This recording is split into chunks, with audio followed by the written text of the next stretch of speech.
Hello friends, welcome to Lola kitchen. இன்றைக்கி நம்ம வீட்டில் என்ன சமையல்னு பார்த்துடலாம் வாங்க. வெண்டைக்காய் புளிக்குழம்பு தான் வைக்க போகிறோங்க. அதுக்கு ஒரு சின்ன வடை சட்டி வச்சுக்கலாம். தேவையான அளவு எண்ணெய் ஊற்றிக்கலாம். 2 கைப்பிடி சின்ன வெங்காயம் உரித்து வச்சுருக்கேன், அதை சேர்த்திக்கலாம். 3 பல் பூண்டு உரித்து வச்சுருக்கேன், அதுவும் சேர்த்து நல்லா வதக்கிக்கலாங்க. சின்ன வெங்காயம் வதங்கியதும் 2 பெரிய தக்காளி நறுக்கி வச்சுருக்கேங்க, அதுவும் சேர்த்து நல்லா வதக்கிக்குவோம். இது எல்லாம் வதங்கி ஆறட்டுங்க. அதுக்குள்ளே நாம் சாதம் வச்சிடலாம். ஏற்கனவே நான் அரிசி ஊற வச்சுருக்கேங்க. அரிசி நல்லா கழுவி எடுத்திருக்கேன். இப்போ தேவையான அளவு தண்ணி ஊற்றி குக்கரை மூடி வச்சுக்கலாங்க. சாதம் ஒரு பக்கம் ரெடி ஆகட்டும். குழம்புக்கு இப்போ வெண்டைக்காய் நம்ம வதக்கிக்கலாங்க. அதுக்கு ஒரு வடை சட்டி வச்சுக்கலாம்.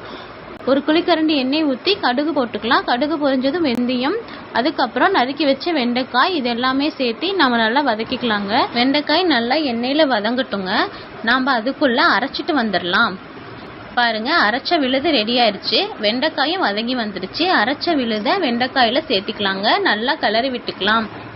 நம்ம குழம்புல வெண்டைக்காயோட வழவழப்பு தன்மை இருக்கக்கூடாது அப்படின்னா வெண்டைக்காய் வாங்கிட்டு வந்தோன்னே நம்ம தண்ணியில் போட்டு வெண்டைக்காயை நல்லா கழுவிடணுங்க. கழுவிட்டு ஒரு துணி வச்சு தொடச்சி எடுத்துட்டோம்னா அந்த வழவழப்பு தன்மை இருக்காது. இப்போ குழம்புக்கு தேவையான பொடியெல்லாம் ஆட் பண்ணிக்கலாங்க. மஞ்சத்தூள் 1 சிட்டிகை சேர்த்துருக்கோங்க. மிளகாய்த்தூள் 1 ஸ்பூன் சேர்த்துருக்கோங்க. சேர்த்து நல்லா கிளறி விட்டுக்கலாம். இப்போ மல்லித்தூள் 1½ ஸ்பூன் அளவுக்கு சேர்த்திக்கலாங்க. சேர்த்து விட்டு நல்லா கிளறி விட்டுருவோம். கிளறி விட்டுட்டு வெண்டைக்காய் வேகிறதுக்கு தேவையான அளவு தண்ணி ஊற்றிக்கலாங்க. தண்ணி ஊற்றி அது ஒரு பக்கம் வெந்துட்டு இருக்கட்டுங்க. அதுக்குள்ளே புளி கரைச்சி எடுத்துகிட்டு வந்துடலாம்.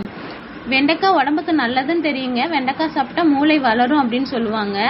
எங்கள் வீட்டில் வாரத்துக்கு ஒரு நாள் நாங்கள் வெண்டைக்காய் செஞ்சுருவோம். ஏன்னா எங்களுக்கு வெண்டைக்காய் பிடிக்கும். அதனால இப்போ குழம்புக்கு தேவையான உப்பு போட்டுக்கலாங்க. குழம்பு ஒரு கொதி வந்துருச்சு. புளி கரைச்சல் நான் ஊற்றிட்டேன், காட்ட மறந்துட்டேன்.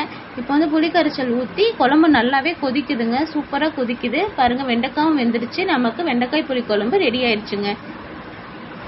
இன்னைக்கு நம்ம வீட்டில் வெண்டைக்காய் புளி குழம்பும் அப்பளமும் தாங்க. நான் அப்பளம் பொரிக்கிறதும் வீடியோ எடுக்கலைங்க. காலையில் பிரேக்ஃபாஸ்ட்டுக்கு தோசை தாங்க ஊற்றுறோம். தோசை ஊற்றி சாப்பிட்டுட்டு டிஃபன் கட்டிட்டு வேலைக்கு போக வேண்டியது தாங்க.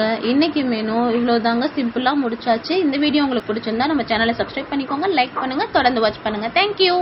இந்த மாதிரி குட்டி சேனலுக்கு ஆதரவு கொடுங்க. நன்றி.